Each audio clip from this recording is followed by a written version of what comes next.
Cheguei à casa elegante do meu amigo Miguel em Cascais naquela noite de sexta-feira pensando que seria apenas um jantar casual para relaxar depois de uma semana exaustiva no estúdio de design gráfico. O ar do mar entrava pelas janelas abertas e o sorriso de Miguel ao me receber na porta fez meu coração bater mais forte como sempre mesmo sabendo que tínhamos que fingir ser apenas amigos na frente da família dele. Mas quando o pai dele, o Sr. Carlos, me chamou para o escritório depois da sobremesa com um olhar que não admitia recusa, senti um frio na espinha e em 3 frases curtas ele destruiu o meu mundo. Eu sei sobre você e o Miguel sei que são mais do que amigos e preparei isto para provar. O escritório cheirava a madeira antiga e livros de direito empilhados nas prateleiras altas. Carlos, um homem de 55 anos com cabelos grisalhos bem cortados e postura de quem comandava salas de reuniões, fechou a porta atrás de nós sem pressa. Na mesa de mogno havia uma pasta simples de cor que ele empurrou na minha direção com os dedos firmes. Abri-a devagar e o mundo girou. Fotos nossas, Miguel e eu beijando-nos numa praia isolada de Sintra, mensagens de texto impressas com declarações de amor que eu achava seguras e até um extrato bancário mostrando uma viagem que fizemos juntos disfarçada de fim de semana com colegas. Meu estômago revirou. Como ele descobriu tudo isso? Perguntei com a voz rouca. Carlos sentou-se na cadeira de couro e cruzou as pernas olhando-me como se eu fosse um problema a resolver no conselho de administração da sua empresa de exportação. Miguel deixou o telemóvel desbloqueado uma vez, disse ele calmamente, e eu sou pai antes de ser empresário. Contratei alguém discreto para confirmar. Não foi difícil. O silêncio encheu o quarto. Do lado de fora ouvia sorriso da mãe de Miguel, Isabel, e da irmã Sofia na sala de jantar. Eles não sabem ainda, continuou Carlos, mas eu sei há meses. E preparei esta pasta não para destruir vocês, mas para proteger o meu filho. Miguel é o herdeiro da minha empresa, André. Ele tem um futuro brilhante, mas não com você. Não com este estilo de vida que a sociedade ainda julga no nosso círculo. Senti as lágrimas queimarem, mas segurei-as. O meu próprio pai em Coimbra era católico rigoroso e eu vivia em Lisboa exatamente para escapar daquela pressão. Agora ela batia à porta disfarçada de preocupação paternal. O que quer de mim? Perguntei. Carlos inclinou-se para frente. Quero que termine tudo hoje à noite. Diga ao Miguel que foi um erro. Ele vai sofrer, mas vai entender com o tempo. Caso contrário, esta pasta vai parar nas mãos do seu pai e dos meus sócios. A empresa de design onde você trabalha tem investidores conservadores, André. Uma palavra minha e o seu contrato some. A ameaça era clara e lógica como um contrato bem redigido. Saí do escritório com as pernas trêmulas. Miguel esperava-me no corredor com os olhos preocupados. O que aconteceu? Perguntou ele baixinho. Nada, respondi forçando um sorriso, mas por dentro tudo desabava. O jantar terminou com sobremesa de pastéis de nata que mal toquei. No carro de volta para Lisboa as palavras de Carlos ecoavam. Eu amava Miguel há 6 meses em segredo depois de anos de amizade. Ele era o meu porto seguro, o homem que me fazia rir nos dias maus e me abraçava quando o peso da mentira ficava demasiado. Agora aquele segredo preparado pelo pai dele era uma bomba que podia explodir as nossas vidas. Cheguei ao meu apartamento pequeno em Alfama e sentei-me no sofá olhando para o Tejo pela janela. O que eu faria amanhã? Ignorar a ameaça e arriscar tudo ou sacrificar o amor para salvar o futuro de ambos? A noite foi longa, cheia de pensamentos que giravam como um carrossel sem fim. Pela primeira vez questionei se o nosso amor valia o preço que a família e a sociedade cobrariam. Miguel mandou mensagem: boa noite, meu amor.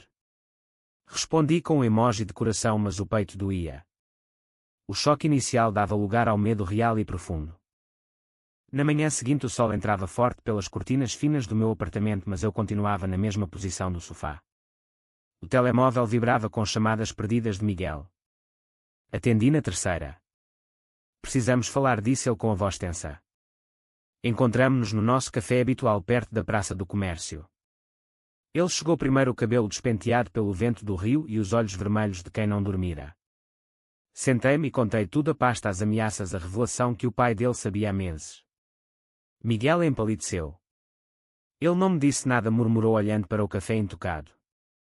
Eu sabia que ele suspeitava algo, mas pensei que era paranoia normal de pai. Nunca imaginei que tivesse provas. O sentimento de traição cresceu em mim devagar como uma onda. Por que não me avisaste? Perguntei baixinho. Por que não confiavas em mim o suficiente para dizer que o teu pai andava a investigar? Miguel segurou a minha mão por baixo da mesa, um gesto arriscado mesmo naquele café cheio de turistas. Eu tinha medo, respondeu ele. Medo de perder-te se admitisse que a minha família era assim tão controladora. O meu pai construiu um império sozinho, André. Ele veio de uma aldeia pobre no Alentejo e casou com a minha mãe por estratégia. Sempre me disse que o dever vem antes do coração. Agora ele está a fazer o mesmo comigo. Falámos durante horas caminhando pelas ruas empedradas de Lisboa evitando turistas. Miguel contou-me mais sobre o pai. Carlos não era apenas conservador. Tinha tido um romance na juventude com um homem em Lisboa nos anos 80, quando ser gay era ainda perigoso. Sacrificara tudo para casar e ter filhos porque a família exigia herdeiros e a empresa precisava de imagem impecável. A mãe de Miguel sabia vagamente, mas fingia que não. Agora, com a saúde do pai a piorar, problemas cardíacos, o Sr. Carlos queria garantir que o legado continuasse tradicional. Ele preparou a pasta para me chantagear, explicou Miguel, mas no fundo é medo dele mesmo. Medo de que o filho repita os erros que ele acha que cometeu ao reprimir-se toda a vida. A tarde virou noite e voltámos ao meu apartamento. Pela primeira vez desde o jantar abraçámo-nos sem medo imediato. Mas o toque era diferente, carregado de urgência e dúvida. Eu amo-te, disse Miguel encostando a testa na minha. Mas se eu perder a família e tu perderes o emprego, como vamos sobreviver? A sociedade em Portugal mudou muito, mas nos círculos de negócios e famílias antigas ainda há olhares e sussurros. Lembrei-me dos meus próprios pais em Coimbra. O meu pai, dono de uma pequena fábrica de móveis, sempre falava mal dos desfiles do orgulho. Se soubesse, destruiria a minha vida com uma palavra. Naquela noite tomámos a primeira decisão difícil. Fingiríamos um afastamento temporário. Eu diria aos colegas que estava sobrecarregado, Miguel diria ao pai que estávamos só a pensar. Mas no fundo sabíamos que era uma pausa frágil. O preço já se sentia. No dia seguinte recebi um e-mail do meu chefe pedindo uma reunião urgente. O nome de Carlos aparecia num dos investidores. A pressão começava. Miguel mandou mensagem: o pai perguntou por ti.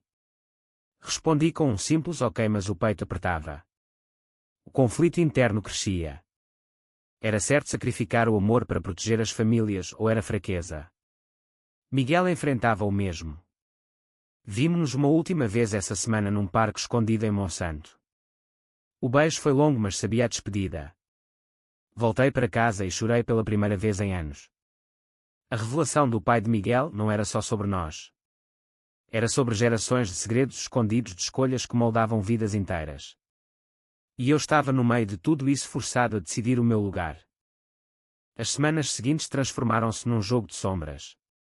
Fingíamos distância em público, mas encontrávamos-nos em apartamentos de amigos ou hotéis discretos fora de Lisboa. Cada encontro era doce e amargo ao mesmo tempo. Miguel contava-me das discussões em casa. O pai pressionava-o para aceitar um jantar com a filha de um sócio importante, uma rapariga chamada Laura, bonita, culta e perfeita no papel. A mãe Isabel tentava mediar, dizendo que o pai só queria o melhor. A irmã Sofia suspeitava algo e mandava-me mensagens secretas perguntando se eu estava bem. Eu, por minha vez, lidava com o meu próprio inferno. O chefe no estúdio deu-me um aviso velado sobre performance e mencionou que investidores preferiam profissionais com vida estável. O meu pai ligou de Coimbra perguntando quando eu ia visitar e por acaso mencionou um amigo de Carlos que lhe dissera que eu andava estranho. A rede apertava. Uma noite Miguel apareceu no meu apartamento sem avisar, com os olhos inchados. O pai mostrou-lhe a pasta toda, disse ele sentando-se no chão. Incluindo fotos antigas minhas com ex-namorados que eu pensava apagadas. Ele disse que se eu não terminar contigo vai mandar tudo para o teu pai e para os meus chefes. Sentei-me ao lado dele e segurei as suas mãos. O que vamos fazer? Perguntei. Miguel olhou para o chão. Eu não quero perder-te, André. Mas ele é o meu pai. Está doente. Os médicos dizem que o coração pode falhar a qualquer momento. Se eu o desafiar agora posso matá-lo. O dilema moral pesava como chumbo. Era justo pedir a Miguel que escolhesse entre mim e o homem que o criara, ou era egoísmo meu querer que ele lutasse? Refleti sobre a minha própria vida. Tinha deixado Coimbra aos 22 anos para viver livre, mas a liberdade era uma ilusão frágil. Em Lisboa, gay era aceitável em certos bairros, mas nos negócios e famílias tradicionais ainda era risco. Lembrei-me de amigos que perderam heranças ou empregos por se assumirem. A sociedade portuguesa era progressista no papel, mas o preconceito escondia-se em olhares e contratos perdidos. Decidimos ganhar tempo. Miguel aceitaria um jantar com Laura só para acalmar o pai. Eu fingiria estar a sair com alguém novo para despistar os rumores. Mas cada mentira cortava mais fundo. Uma tarde encontrei-me com Sofia em segredo num café em Belém. Ela sabia. O Miguel contou-me tudo, disse ela baixinho. O nosso pai é teimoso, mas não é mau. Ele teve um amigo especial na juventude que morreu de sida nos anos 90. Acho que nunca superou. Por isso tem tanto medo. As palavras dela abriram uma janela nova. Carlos não era só um vilão. Era um homem marcado por perdas e escolhas erradas. Mas isso mudava algo. Naquela noite liguei para Miguel. Não podemos continuar assim, disse eu. Ou lutamos juntos ou terminamos de vez. Ele ficou em silêncio longo. Amanhã falo com ele, respondeu por fim. A conversa com o pai foi explosiva, segundo Miguel contou depois. Carlos gritou sobre dever, família e legado. Miguel gritou de volta sobre amor e verdade. Isabel chorou. Sofia tentou acalmar. No fim, Carlos deu um ultimato de 2 semanas. Ou Miguel começava a namorar Laura ou a pasta seria enviada. O preço da escolha tornava-se concreto. Perder o emprego para mim significava voltar para Coimbra humilhado. Perder a família para Miguel significava perder a empresa que era o seu futuro. Internamente eu questionava tudo. Era moralmente certo exigir que Miguel sacrificasse o pai doente, ou era eu egoísta por querer amor puro?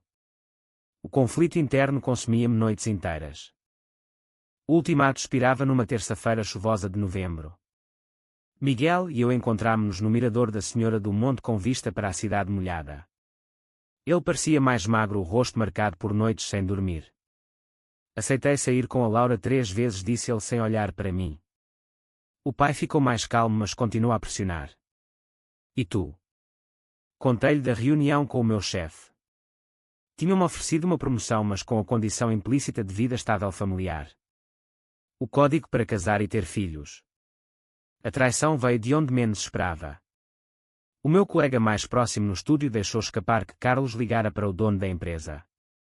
A rede era real, decidi confrontar o meu próprio pai. Fui a Coimbra no fim de semana. A casa antiga cheirava a pão fresco e madeira. Durante o jantar mencionei casualmente que tinha um amigo especial em Lisboa. O silêncio foi ensurdecedor. O meu pai pousou o garfo. Amigo especial, repetiu ele. Se for o que estou a pensar, não quero saber. A tua mãe e eu criámos-te para uma família normal. As palavras doeram como faca. Voltei para Lisboa com o coração partido. Miguel esperava-me na estação. Abraçámo-nos no carro durante minutos sem falar. Naquela noite tomámos a decisão mais difícil até então. Fingiríamos o fim definitivo. Miguel diria ao pai que terminara comigo. Eu diria aos meus que estava a namorar uma rapariga do trabalho. Mas prometemos encontrar-nos uma vez por mês em segredo até encontrar uma saída. O preço era alto. Cada dia sem ele era vazio. O trabalho tornou-se mecânico. Os amigos notavam a minha tristeza, mas eu mentia. Uma noite recebi uma mensagem anónima com uma foto nossa antiga. Alguém mais sabia. O pânico subiu. Liguei para Miguel em pânico. Ele veio imediatamente. Ficámos acordados até de madrugada discutindo opções. Fugir para o Porto e começar de novo. Assumir tudo e aceitar as consequências. Ou continuar a esconder e morrer por dentro. A traição maior veio quando descobri que Sofia tinha contado à mãe sobre nós. Isabel confrontou Carlos e ele admitiu o romance da juventude. A família entrou em crise. Miguel foi chamado para uma reunião familiar onde o pai chorou pela primeira vez na vida. Eu assisti de longe por videochamada que Miguel gravou. Carlos disse que o seu maior arrependimento era ter negado o amor verdadeiro. Mas ainda assim não conseguia deixar o filho repetir o padrão. O dilema moral atingiu o pico. Era certo um pai proteger o filho com mentiras ou era crueldade? Eu via o sofrimento de Miguel dividido entre o amor pelo pai e por mim. Decidi dar-lhe espaço. Durante 2 semanas não nos vimos. O vazio foi insuportável, mas necessário para ele decidir. No final da segunda semana, Miguel apareceu à minha porta com uma mala pequena. Escolhi-te, disse ele simplesmente. Vamos enfrentar juntos. O preço seria a herança, talvez a relação com o pai. Mas valia. Aquele momento foi o começo da minha própria libertação. A decisão de Miguel mudou tudo. No dia seguinte fomos juntos à casa em Cascais. Carlos abriu a porta e viu-nos de mãos dadas. O rosto endureceu, mas os olhos traíam cansaço. Entramos. Isabel e Sofia esperavam na sala. A conversa durou horas. Miguel falou com voz firme sobre amor, respeito e verdade. Eu contei sobre o meu medo constante, sobre como o segredo me consumia. Carlos ouviu em silêncio, depois falou do seu passado. O homem que amara morrera sozinho porque ninguém aceitava. Ele casara por dever e criara uma família, mas carregara solidão toda a vida. A doença cardíaca era o preço do stress acumulado. No fim ele não destruiu a pasta. Queimou-a na lareira diante de nós. Não aprovo, disse ele, mas não vou destruir-vos. A empresa continua tua, Miguel, mas com condições. Vivam discretamente por enquanto. O tempo dirá. Saímos daquela casa mais leves, mas não ilesos. Os meus pais em Coimbra cortaram contacto temporariamente. O chefe deu-me um aviso formal, mas não despediu. A sociedade sussurrava, mas Lisboa era grande o suficiente para nos escondermos um pouco mais. Meses depois mudámos-nos para um apartamento maior em Alfama com vista para o rio. O nosso amor tornou-se mais forte, forjado no fogo das escolhas. Miguel assumiu mais responsabilidades na empresa e começou a mudar a cultura interna devagar. Eu ganhei um prémio de design com um projeto sobre identidades escondidas. A vida continuou com cicatrizes, mas também com esperança. Encontrámo-nos com Carlos para almoços tensos mas honestos. Ele via-nos e via o seu eu jovem. A lição maior foi que o preço das escolhas é sempre pago, mas a autenticidade cura feridas com o tempo. Olhando para trás, vejo como o jantar casual se transformou na noite que nos forçou a crescer. O choque inicial levou a confrontos profundos e a uma consciência nova. Hoje caminhamos de mãos dadas pelas ruas de Cascais sem medo constante. O amor venceu, mas a um custo que ninguém deve subestimar. Você acha que André e Miguel fizeram a escolha certa ao priorizar o amor verdadeiro, mesmo perdendo apoios familiares e enfrentando pressões sociais, ou teria sido mais sábio sacrificar o relacionamento pela harmonia e estabilidade familiar?